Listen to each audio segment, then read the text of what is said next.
Dans cette vidéo, on va parler de toutes les informations sur le mercato. On commence avec Djordje Caleta-Car, qui est susceptible d'être vendu en tant que principale valeur marchande. William Saliba de retour à Arsenal l'été prochain. Alvaro González qui n'entre plus dans les plans de Jorge Sampaoli. L'OM va voir son secteur défensif fortement chamboulé et s'active dans ce sens pour attirer ses renforts. Selon l'équipe, 2 joueurs sont dans les viseurs de Pablo Longoria, le président du club marseillais. Le premier se nomme Samuel Gigot, joueur du Spartak Moscou depuis 2018. Le défenseur central français, également apprécié par Jorge Sampaoli, arrive en fin de contrat le 30 juin 2022. Si le quotidien sportif explique qu'une prolongation du principal intéressé en Russie n'est pas écartée, le joueur formé à Arles-Avignon souhaite à tout prix revenir dans l'Hexagone, selon cette même source. Mais dans ce dossier, l'OM n'est pas seul et devra batailler face à la concurrence de l'OL, Nice ou encore Lille. Par ailleurs, le droitier de 28 ans est également convoité par les Tigres. Le second se nomme Sead Kolasinac. Lui aussi en fin de contrat le 30 juin prochain, le latéral gauche bosnien devrait quitter Arsenal cet été selon toute vraisemblance. Toutefois, la piste menant au joueur de 28 ans, révélée par la presse anglaise il y a quelques jours, ne semble pas encore très aboutie du côté de l'OM. L'état-major olympien a déjà discuté avec l'entourage du joueur, mais certains détails semblent délicats à régler, précise en effet le quotidien sportif. On continue avec Kylian Mbappé, véritable leader offensif du PSG cette saison, avec 18 buts marqués, toutes compétitions confondues. Kylian Mbappé ne sait toujours pas de quoi son avenir à court terme sera fait. La seule certitude,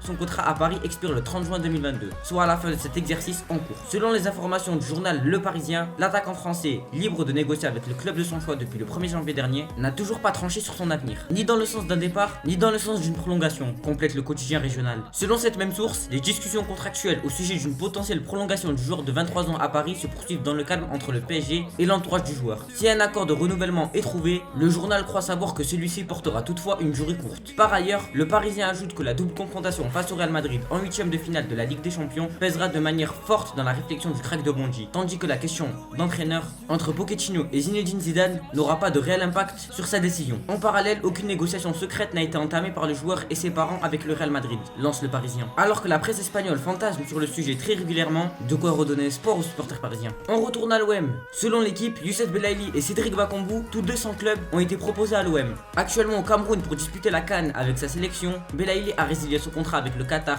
SC mi-décembre et a lui-même annoncé son arrivée prochaine en Europe. Ces dernières semaines, l'attaquant algérien de 29 ans a été associé à Montpellier notamment, même si cette piste héroltaise semble s'être refroidie entre temps. Voilà une occasion en or pour l'OM de frapper un joli coup sur ce mercato hivernal. De son côté, Bakambu est libre de tout contrat après son départ du Beijing Guoan en Chine au mois de novembre dernier. Dans un entretien accordé à Foot Mercato, l'attaquant de 30 ans a confié sa volonté de revenir en Europe à la recherche d'un projet purement sportif. Dans la foulée de cet entretien, le média français a annoncé que l'OM, l'OL et Nice s'étaient positionnés sur le dossier, affaire à suivre. Le capitaine de Naples, Lorenzo Insigne, en fin de contrat, quittera le club italien à l'issue de la saison pour rejoindre le championnat nord-américain de football sous les couleurs du Toronto FC, a annoncé samedi le club canadien. L'ailier du Napoli a signé un contrat de 4 ans à compter du 1er juillet. Joueur emblématique du Napoli, club où il a été formé et où il a passé la quasi-totalité de sa carrière, à l'exception de quelques saisons en prêt au début de sa carrière, le champion d'Europe italien n'a pas trouvé d'accord financier pour prolonger avec le club de Campanie. En rejoignant Toronto, il signe un contrat évalué à quelques 11,5 millions d'euros par saison hors bonus, selon la presse italienne, soit le triple de ce qu'il touche actuellement en Italie et ce qui fera de lui le joueur le mieux payé de l'histoire de la MLS. On continue avec Arsenal, avec le départ de l'international ghanéen Thomas Partey pour le Cameroun afin de disputer la Coupe d'Afrique des Nations débutant ce dimanche. Arsenal est à la recherche d'un milieu de terrain pour compenser son absence minimale de 2 semaines. Et selon les informations de Portal R7, les Gunners pourraient bien trouver son remplaçant